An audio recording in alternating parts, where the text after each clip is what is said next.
자, 주식기준 보상 거래에 대한 문제를 풀어봤고, 요거 어떻게 푸는지 제가 쓰는 방법이랑, 그리고 또 다른 재무상태표 기준으로 문제를 푸는 방법 두 가지 설명드리고, 주식기준 보상 거래 다른 유형 개념들 한번 전체적으로 정리를 한번 하고 넘어가면 좋을 것 같습니다. 자, 저는 어떤 식으로 풀었냐면은 지금 문제 17번이죠. 그리고 X3년도에 대한 단기 비용을 물어보고 있죠. 이게 어떤 걸 파악하는 건지 먼저 알아야 됩니다. 그걸 물어보는 거죠. X3년도 말 주가차익 보상권을 행사한 종업원의 수가 28명이고 그들에게 지급한 현금 지급액이 공은전 가치 금액보다 작죠. 그 경우에 단기 순이익에 주식 보상 비용에 미치는 영향이 어떻게 변할지에 대해서 물어보는 문제고 전형적인 문제죠. 푸는 방법은 제가 푸는 방법이랑 다른 강사님들이 얘기하는 방법 두 가지가 있습니다.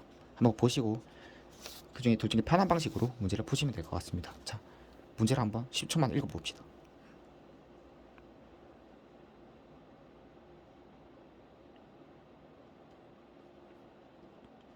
자, 넘어갈게요.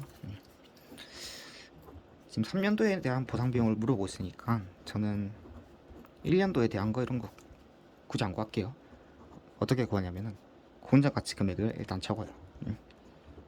3년 말에도 공정가치 금액을 적고 그 다음에 인원수는 가득이 아직 안 됐다고 하면은 예상 가득자 X 2년도는 70명이죠.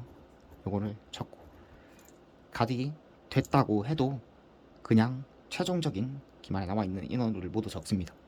행사 되건 말건 간에 일단 적어요. 기간 적어주고 금액 구해주고 1260 곱하기 70 곱하기 2 이렇게 하면은 2년도 금액이 이 금액이죠.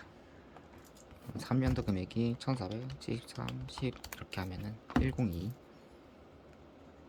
2000이라는 금액이 나오죠. 그럼 일단 여기서부터 여기까지 차액은 주식 보상 비용이라고 일단 첫 번째 인식을 해줍니다. 43만 4천이라는 금액을. 여기서 어떤 걸 고려해 주냐면 실제로 현금을 지급할 때 공정 가치보다 덜 지급했거나 더 지급하면 플러스겠죠. 네. 비용이 추가되는 거니까. 여기 자료에서 보면은 그것만 고려해 주면 됩니다. 연말 연초 기준으로. 지금 X3도 말이니까 현금을 공정 가치는 1,400원으로 우리가 인식을 다 했는데 현금 지급한 거는 1,200원이니까.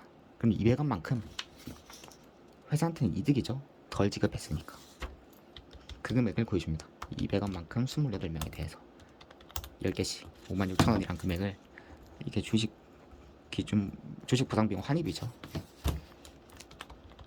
여기서 56,000원이라는 금액을 빼줘서 정답을 구하는 첫 번째 방식, 제가 푸는 방식이고요. 두 번째 방법은 재무상태표를 활용하는 겁니다. 자, 현금결제금 같은 경우에 장기 미지급 비용 부채죠. 그럼 어떻게 구하냐면은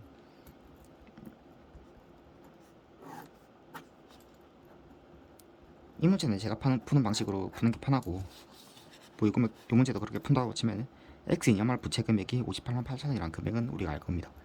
그럼 X 3년도 말에 마지막 최종적으로 남아있는 부채 금액이 얼마인지를 구하면 73명이 가득 됐는데 행사된 게 28명이니까 자 45명에 10개씩 그리고 공정가치로 부채가 기록돼 있을 거니까 부채 금액이 63만원이라는 금액이 되겠죠. 이걸 재무상태표 기준으로 문제를 푸는 겁니다. 자, 부채가 늘었죠. 63만원 58만 8천원에서 63만원이라는 금액만큼 부채가 늘었고 또 다른 자산부채 변동이 뭐가 있을까라고 하면은 현금 지급액이라고 나와 있잖아요. 그럼 그걸 고려해 주는 겁니다.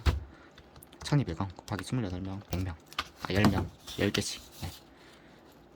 현금 지급액이 33만 6천이라는 금액이 있으니까 항상 얘기하듯이 차례는 맞아야 됩니다. 그걸 아는 순간이 회계가 실력이 오른다고 느끼실 거고 그 금액을 구해주면 똑같은 값 37만 8천원이 비용이겠구나 라고 역으로 추적해서 문제를 푸는 방식입니다. 둘 중에 편한 방식으로 문제를 푸시면 될 것 같고 첫 번째는 제가 추천한 방식은 와꾸대로 풀고 재무상태표를 점검을 해보는 겁니다. 그러면 정답률이 많이 올라가겠죠. 자, 주식기준 보상거래 전체적으로 간단하게 짚고 넘어갑시다. 이번 2차 시험 기준 중요도는 별 3개 중에 1개라고 생각을 합니다. 왜냐면 2021년도에 제가 동사 시험 칠 때 수준 낮은 문제가 한번 출제됐기에 그게 출제 안 됐다면은 이것도 1순위라 생각을 하는데 한번 출제가 됐고 그게 최근이기 때문에 일단은 중요도가 낮다고 생각이 됩니다.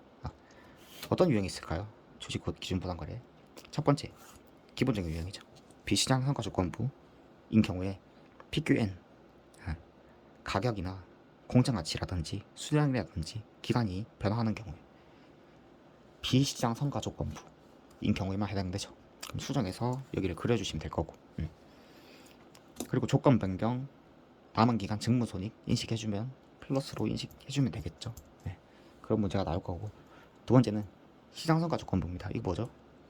주가가 700원 이상이 되면은 기간이 3년이 되고 아니면 4년이 된다 이런 것들이 있지 않습니까? 그건 최초 인식하는 대로 인식을 해주고 고려해주면 안 됩니다. 종업원이 통제할 수 없는 부분이기 때문에 이거는 비용 인식할 때 고려해주면 안 됩니다. 세 번째 유형이 현금 결정이죠. 내재가치, 후속 측정이나 아니면 가득 기간 내 공정 가치로 인식하는 것들. 아까 방금 본 문제죠. 그런 유형들이 나올 거고. 네 번째 유형이 뭐죠? 청산. 청산도 자주 나오는 유형이죠. 이거는 남아있는 인원이 일단 다 가득됐다고 생각을 하고 그 다음에 이것도 분개해보시면서 푸는 게 좋은데 그렇게 생각하시면 됩니다. 자, 보통 대개 이런 경우로 나옵니다. 부여일 공정가치보다 청산일 공정가치가 높아요. 그리고 현금은 더 줬어요. 그런 경우에 현금 더 준 금액은 당기순이익, 주식 부담비용으로 인식을 하고 부여일의 공정가치보다 청산일의 공정가치가 오른 주식 선택권의 가치 자체가 오른 거는 자본 항목의 손익으로 인식을 합니다.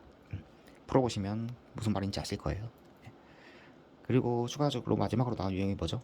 복합금융 상품이죠. 이거 구할 때 그냥 큰 거에서 작은 거 빼면은 그게 자본이라 생각하면 됩니다. 그리고 종업원이 선택권을 가져야겠죠. 기업이 선택권을 가진다고 하면은 그건 기업이 해오던 회계처리 방식대로 하면 됩니다. 그냥. 다만 종업원이 선택권을 가진 경우에 어떻게 행사될지 최종적인 결과를 모르기 때문에 보수적으로 부채와 자본을 전부 다 인식을 하는 거고. 이런 경우에 큰 거에서 작은 거 빼면은 그게 자본이라 생각하시고 그러면 작은 게 부채잖아요. 부채. 그거는 공정 가치대로 매년 인식을 해주는 거고 그 다음에 남은 것들 남은 게 자본이라 했지 않습니까? 그거 미가덕 주식이나 주식 선택권 같은 경우에는 안분해서 인식을 해주면 됩니다. 그 다음에 이제 우리 시험에 나온다면 그까지 물어볼 수 있을 것 같아요.